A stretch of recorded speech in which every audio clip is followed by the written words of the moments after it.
Have you ever heard of a leader so powerful, so wildly unpredictable, that even his closest advisors slept with one eye open? Now imagine this. Imagine attending a fancy dinner in ancient Rome.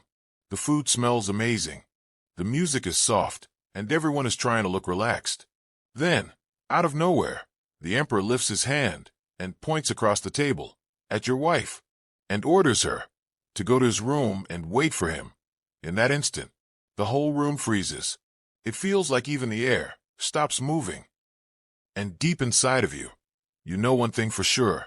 If you try to stop him, you might not live to see another sunrise.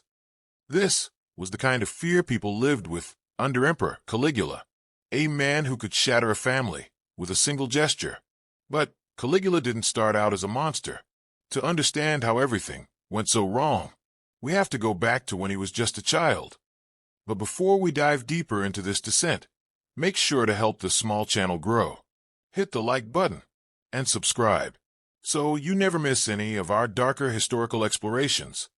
Long before he became Rome's nightmare, he was just a small boy running around military camps, a tiny figure surrounded by thousands of seasoned soldiers. They adored him. They joked about the tiny boots on his feet, and from that playful teasing, they gave him a nickname that would endure forever, Caligula, which means little boots. To them, he was cute. To the public, he was a symbol of hope in dark times. But behind that sweetness, his whole life was falling apart. His father, Germanicus, one of Rome's most loved generals, died all of a sudden, and people whispered that someone had secretly poisoned him. Caligula's mother was so angry and sad that she blamed the emperor, the ruler of Rome at the time. But instead of helping her, the emperor sent her away from the city. His brothers were taken next, and slowly, one after another, they died too. For little Caligula, it felt like the lights in his home were going out one by one, leaving him in darkness, all alone. After all he saw, Caligula saw that being good or innocent didn't keep you safe in Rome. What kept you alive was staying quiet and careful. Those early lessons stayed with him for years. Years later, that quiet, wounded child became emperor, the most powerful person in the world, and the world would pay the price for everything he had held inside. At first, when he began to rule, people loved him. He threw big parties, gave gifts, and acted like a kind ruler. For a little while, everyone thought Rome had finally found the perfect leader. But there was a problem. When someone who has been hurt a lot suddenly has all the power, it can be dangerous. It's like trying to fill a cracked pot with water. No matter how much you pour, it just leaks out. That's what happened with Caligula. All the pain and fear he had carried since childhood didn't go away. They stayed in him, and power just flowed into those empty, broken places, shaping the way he ruled. Then, Caligula's darker side began to show. During high-class dinners, he treated powerful families like pieces in a board game. He would scan the room, stare at a husband, and then quietly send for the man's wife. Everyone knew what that meant, but no one dared to stop him. In Rome, arguing with the emperor was like arguing with fate. You lost every time.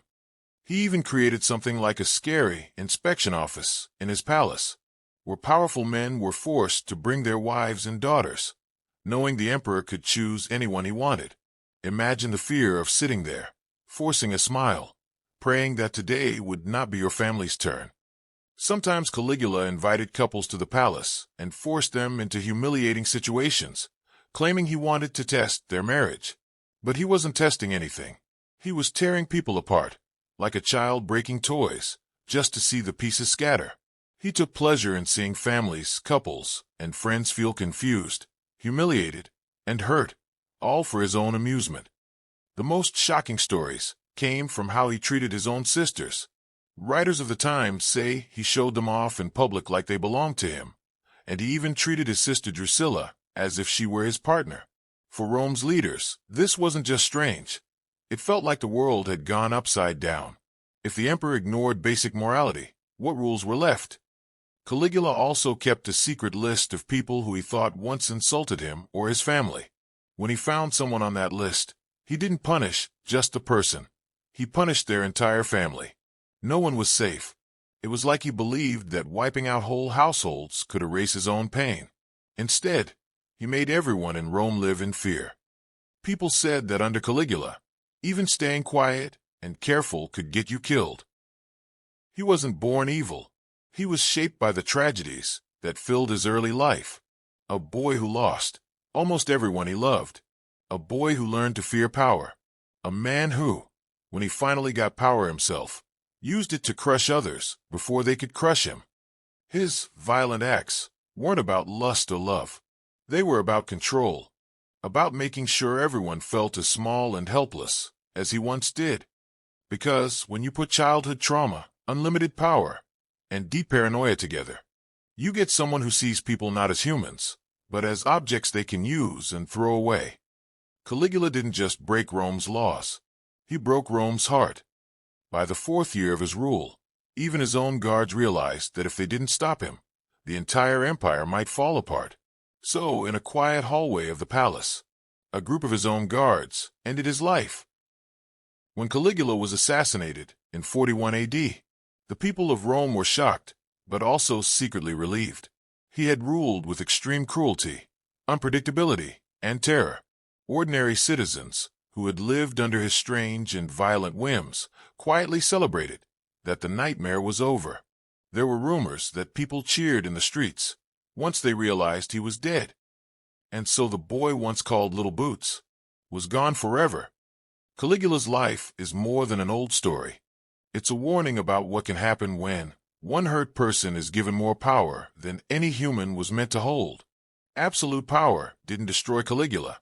It finished what his childhood started. If you are just seeing us for the first time, or you love what we do, please follow, subscribe, and click the notification bell so you never miss a single moment in history's wide life. Stay curious. See you in the next chapter.